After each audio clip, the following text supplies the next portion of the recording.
something that, as Americans, is ingrained deeply in each of us.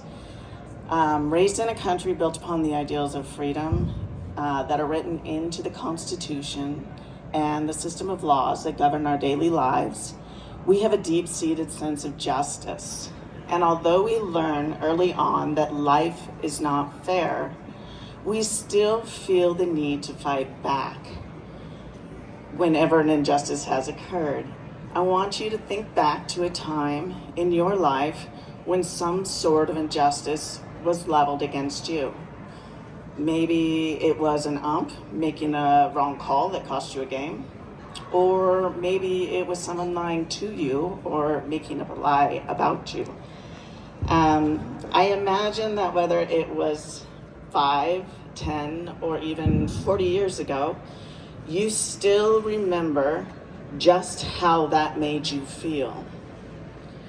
Injustice brings with it such strong emotions that the memories of them often remain permanently seared into our minds. And although we, a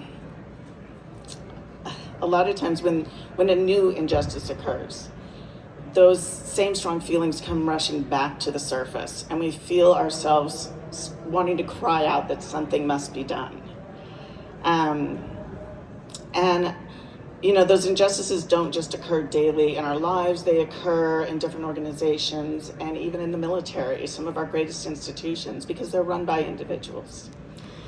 I want you to think about the story of Pat Tillman and how his family was lied to about how he died. And what about Afghanistan and the withdrawal of troops there and you know, just what we heard happened? And imagine being one of those family members. What about Benghazi? I know there's a bunch of other, I'm gonna sit down, I'm getting nervous. So, there's just so many of these stories that I could talk about, but I want you to imagine being one of the family members, or one of the men being blamed for what happened. What would you do in that instance? Do you know? I think we all have an idea in our minds exactly how we would respond, right? Well, I do know. In 2017, my husband was one of 4 men killed on October 4th in Niger, Africa. That day we lost 4 Americans, my husband, Staff Sergeant Brian Black, Staff Sergeant Dustin Wright, Sergeant LaDavid Johnson, and Sergeant First Class Jeremiah Johnson. It was the largest loss of American life on the continent of Africa since the Battle of Mogadishu, also known as Black Hawk Down.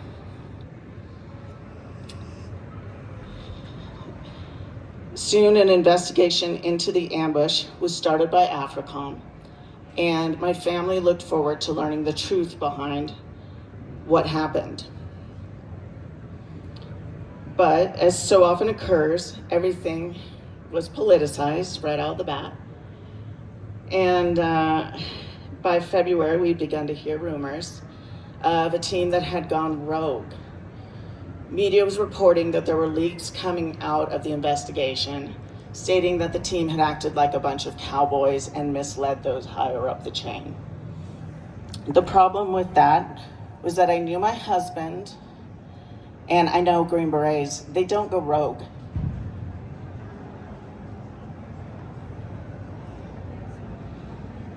I decided that what was being reported in the news couldn't be true, and I figured I would wait for the investigation to hear the truth. A month later, in May, several months later, in May, an ISIS propaganda video was released by SOFREP. The video showed the deaths of my husband, Dustin, and Jeremiah. It quickly spread across all forms of social media, and it wasn't long before Jeremiah's 2 teenage daughters and my 2 young sons, just 9 and 11 years old, saw the videos of their father's deaths. That video caused the investigation to slow down. It would be 7 months before we were finally briefed by the investigators on what exactly happened. It was the end of April when the investigating team finally finished up their review.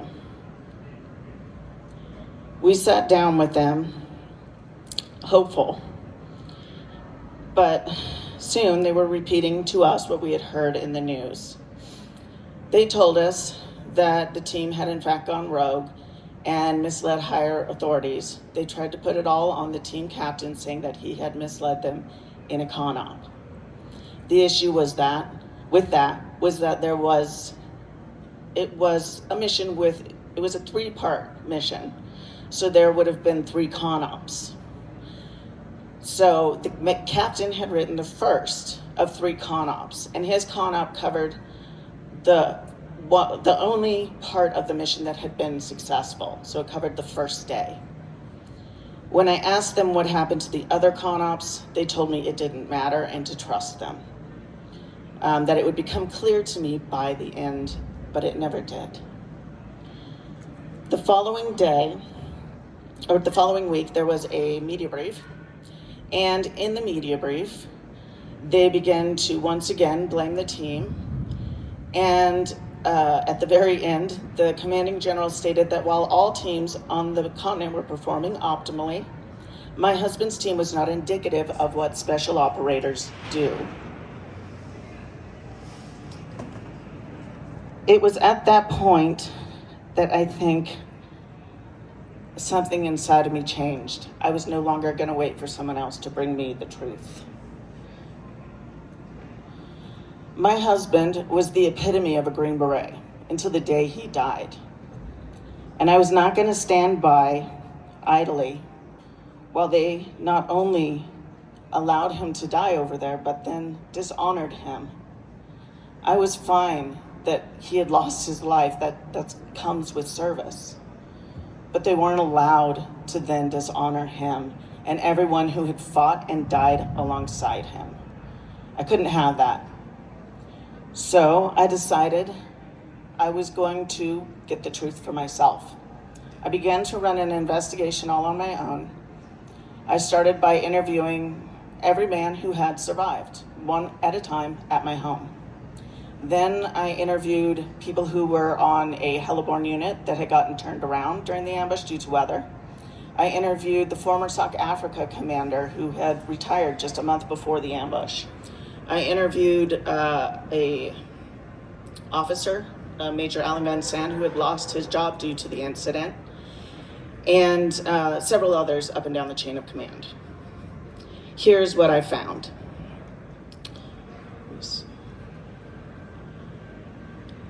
The night of October 2nd, 2017, a call came into the TOC in Wallam.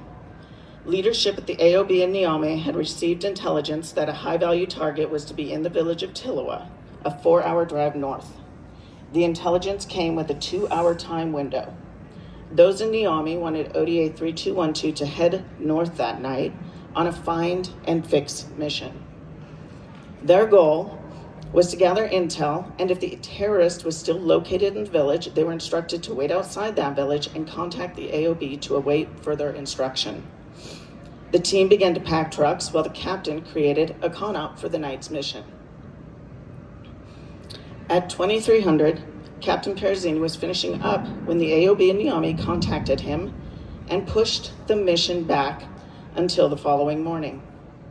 Despite the intelligence expiring, the AOB wanted the team to go to Tillowa and run an intelligence gathering mission. Captain Perzini reworded the con-op into a Civ Mil reconnaissance and had it approved by the leadership at the AOB in Niamey. The con-op planned for the partner force to conduct a civil reconnaissance in the village, followed by the team sergeant and the captain meeting with leaders at a local military base to conduct a KLE. That night, the team repacked their vehicles for the next morning's mission and then headed to sleep around midnight. At 04:30 on October 3rd, the team woke up and headed out on their mission. They drove the 4 hours to Tilwa and successfully completed the mission, the civilian and military portions of that mission. At 1400, ODA 3212 began making their way back to the base in Wallam. It was 1636 when they were outside Benghazi, about 40 kilometers from their base in Wallam, when they received a call from the AOB ordering them to halt. The leadership had received intel that the same terrorist was now located near the Mali-Niger border in what they suspected was a camp. They wanted the team to turn around and head north for 10 hours towards the border that night with the 8-vehicle convoy through the wild west of Niger to conduct a potential capture-detain mission focused mainly on collecting intel. Captain Perzini saw no way his team could successfully carry out the mission alone and knew the potential risks they would face. They would stick out like a sore thumb in the desert. They'd be going at night, which would attract unwanted attention, and any potential enemy would be out on motorcycles, while the team would be driving in slow-moving Toyota Hiluxes. They had no QRF or CASEVAC. And to top it off, the leader of their partner force did not support the mission. Captain Perzini pushed back against the mission as aggressively as he felt he could. But those at the AOB would not hear it. ODA 3212 would be turning around and conducting the mission. Captain Perzini contacted a heliborne unit in Arlit, Niger, and asked if the team would help with the mission by acting as a lead the next morning. This would allow for built-in CASEVAC in the event something went wrong and help create a better blocking position to prevent terrorists from escaping over the border into Mali. Team Arlit agreed and began coordinating with the AOB in Niamey. At 17:15, Captain Perzini had ODA 3212 turn around and begin making the 10-hour trek north toward the border. Soon they ran out of roads and daylight, and the convoy slowed to a crawl as Captain Perzini was forced to guide the trucks on foot using nods to avoid drop-offs and detection by any militants. At approximately 22:45, the convoy reached its designated stopping point for the night. They were to wake early and make the last 5-hour trek to act as a QRF for the mission. It was around 23:05 when communications came over the radio that Team Arlit had run into bad weather and been turned around. The mission no longer made sense without the heliborne unit and built-in CASEVAC. Not only would ODA 3212 be unable to create any effective blocking position, but the captain knew that if anything went wrong, medical evacuation times on the continent were estimated at 6 hours. So he requested to abort the mission and return to base. This time, the leadership at the AOB agreed that the mission should be aborted, but the decision was out of their hands. It now lay with the battalion commander located in Chad. The request was passed up the chain. At 23:15, in the darkness of sub-Saharan desert, the radio crackled to life with the news that the commander in Chad had denied Captain Perzini's request to RTB. ODA 3212 was now going to be not just the lead team, but the only team on the morning's mission. They were ordered ahead alone and had the rules of engagement read to them.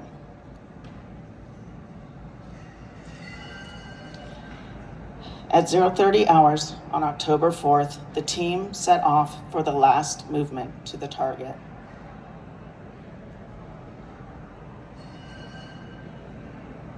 By 06:30, they were in position to clear the campsite. After approximately 2 hours, they had successfully cleared the campsite and began to head south, ready to be back at their base. At 1000 hours, they reached the first roads, and the Nigerian partner force was put back in the lead once again. Having been on a longer mission than originally planned, water supplies were low, and the partner force was out of food. Around 1100, they stopped off at a village called Tongo Tongo so their partners could get some water from the well and some food. As the partner force got what it needed, the team met with the village chief and the elders. After 30 minutes, Captain Perezzini wrapped up the meeting and the convoy prepared to leave.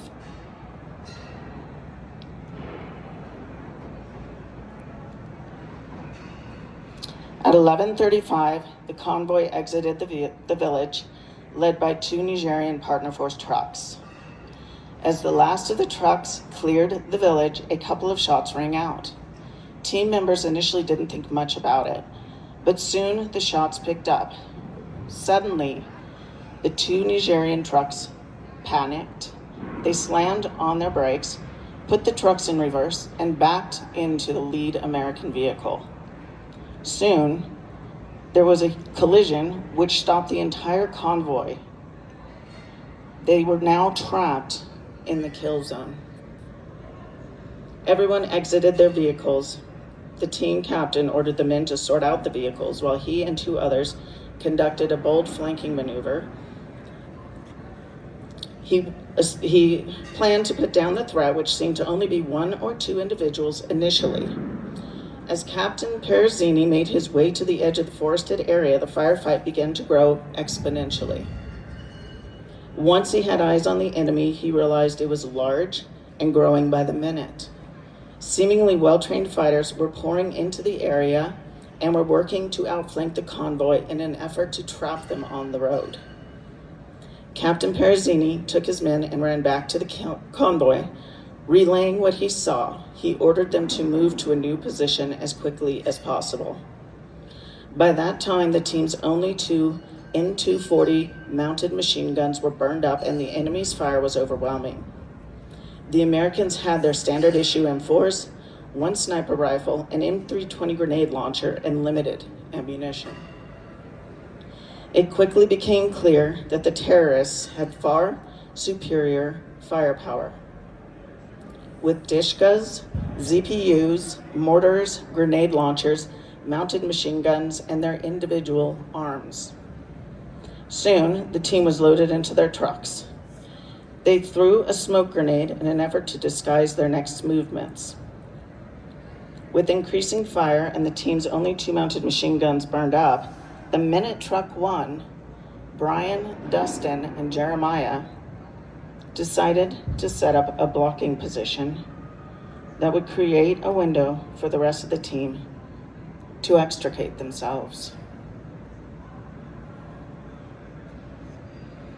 In the full-length helmet cam video, which only the families were allowed to view,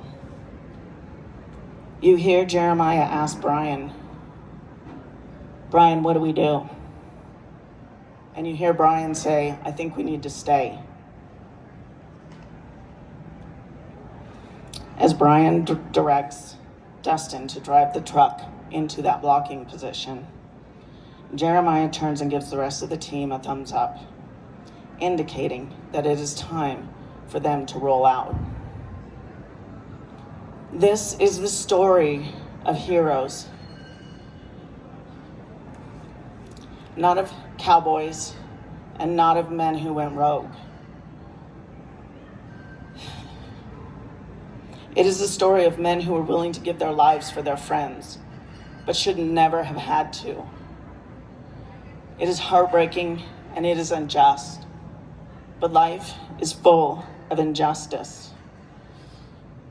When a situation arises in which we can learn, rather than pass on blame for the mistakes that have happened, it is imperative that we do so. Because it is what we choose in the moments that threaten to break us that determine who we will become as individuals and who we will become collectively as a people. Life is not about individuals, careers, or shiny stars. Life is about humanity and humility and keeping as much of it as you can despite what you are faced with. So always seek to walk justly in all you do, for in the absence of justice, the freedom we have fought so hard for in this nation is of no use. Because in the absence of justice, you won't find peace.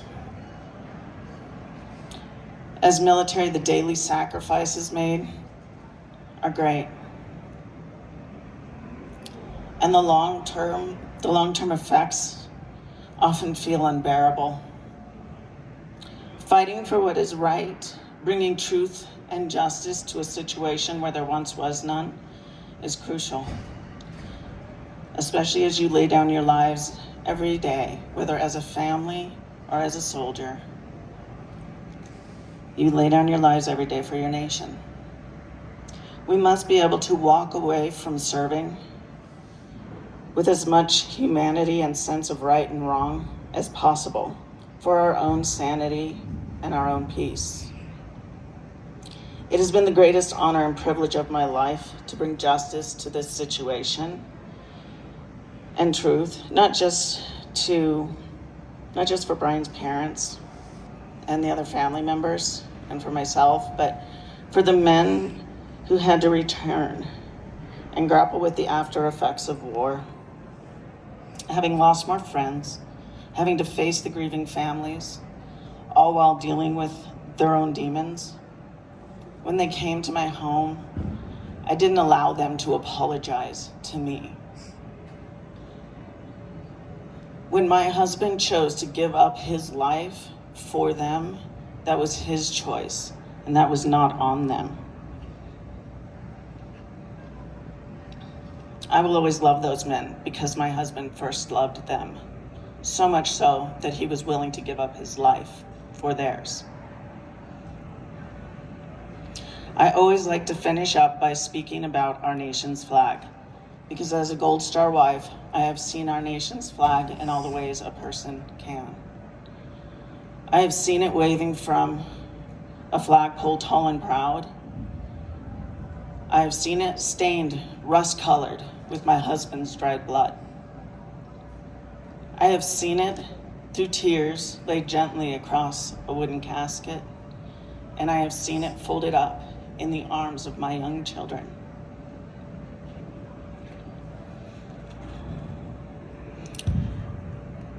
It is because of this that I hold it and our nation's freedoms in both reverence and fear. But I can tell you that despite the pain my family has endured and the sacrifices that we have made, that this country is worth every drop of blood shed and every tear cried. Please know, those of you who have served or sacrificed, that your sacrifices are not forgotten. They matter to me, and they matter to so many of us who truly understand the cost. So go out there and live your life like a friend has loved you enough to die for you, because many have. And that's all I really have to say. But if you have any questions, I'd love to take them, or I'll have my book back there. I'll be there to talk. But yeah.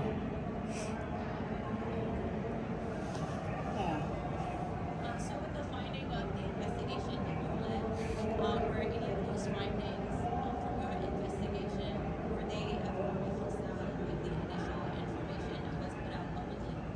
Were they ever what? Like, did they reconcile these stories? Like, was there the initial information corrected? Not officially from because AFRICOM ran the investigation, so no, not officially from AFRICOM's standpoint. We never received apologies. I know a separate investigation was run by USASOC, and their findings aligned with mine. But no, AFRICOM did not, but they did rescind several punishments, and then there was action taken against some of the higher level officers that were not initially punished. It just took several years. within Africa?